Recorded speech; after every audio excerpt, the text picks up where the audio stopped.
শিক্ষার সার্বিক মান উন্নয়নের লক্ষ্যে নাটোরের সিংড়ার আয়েশ বসিরুল আলীম মাদ্রাসার উদ্যোগে শিক্ষক, অভিভাবক ও শিক্ষার্থীদের নিয়ে অভিভাবক সমাবেশ অনুষ্ঠিত হয়েছে।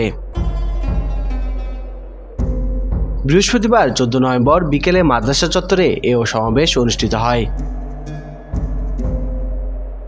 মোহাম্মদ আকরাম হোসেনের সভাপতিত্বে প্রধান অতিথি হিসেবে উপস্থিত ছিলেন উপজেলা বিএনপির সাবেক সদস্য সচিব দাউদার মাহমুদ।